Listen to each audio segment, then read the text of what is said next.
Singapore will play host to more than 10,000 delegates who will attend APEC's 20th summit from the 8th to the 15th of November.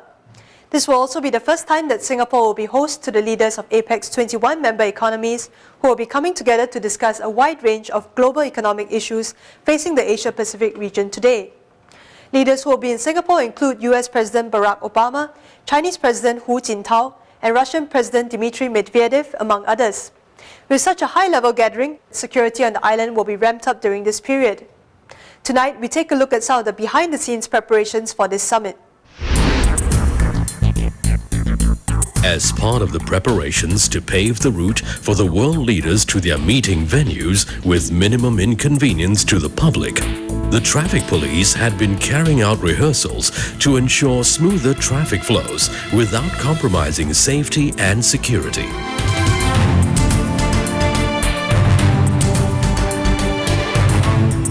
Officers from the traffic police and other police units were activated for the rehearsal. The nerve center for the exercise is here at the Traffic Police Command Post. The officers at the command post could monitor through the 16 screens the various traffic and ground situations at multiple locations. Every officer is assigned a set of duties, from monitoring the traffic situation to coordinating with the patrol officers on the ground and liaising with Traffic Watch and MediaCorp to communicate the latest traffic situation to motorists. Hello? Their main duty is to ensure a smooth and safe traffic situation for all road users, leaders, delegates, as well as members of the public. To minimize inconvenience to affected stakeholders and members of the public, we are introducing the concept of an APEC lane to facilitate movement between meeting venues. The APEC lane is essentially the extreme right lane of affected roads, which will be used to facilitate movement of APEC vehicles between meeting venues. This lane, which will be demarcated by cones and water barriers, will only be closed to the public prior to and during the actual movement of APEC vehicles.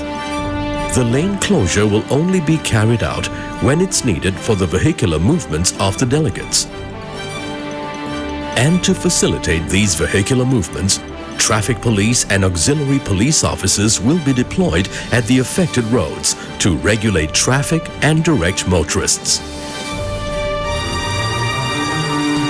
Inconvenience to the public would be minimized, while the highest level of security would be maintained for the visiting delegates and leaders. And it's also for these reasons that on the 14th and 15th of November, the Istana would for the first time be hosting a high-level gathering of world leaders, heads of the 21 APEC economies. So while the key meeting will be held at the Istana, the ministerial meetings and APEC CEO Summit will be held at the Suntec Convention Center. However, as with some other high-level intergovernmental meetings in various countries, there is always the possibility that some groups may break the law and hold public demonstrations or protests to highlight their agenda. To be ready for any protests which may disrupt the public peace, the police had been conducting training exercises to manage such incidents.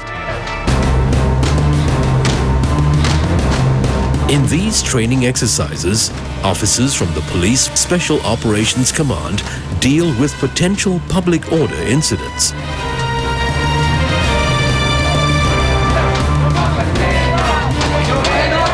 In this scenario, police backup is quickly sent in, and the rioters swiftly surrounded, and eventually arrested and taken away.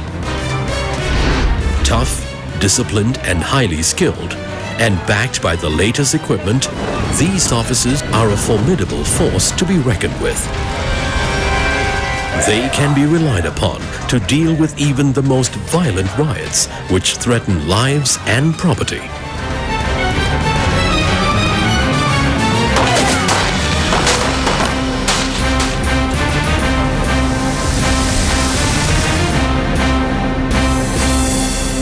The presence of 21 leaders in Singapore makes APEC Leaders Week an attractive target for terrorists.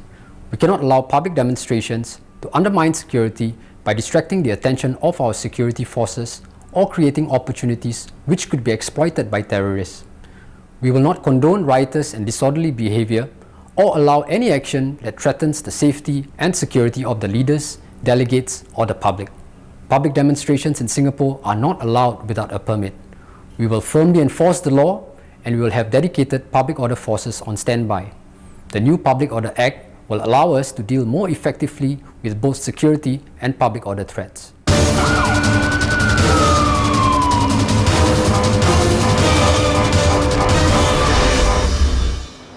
Our top priority during the APEC summit is to ensure the safety and security of not only the visiting guests and delegates, but also the safety and security of our people.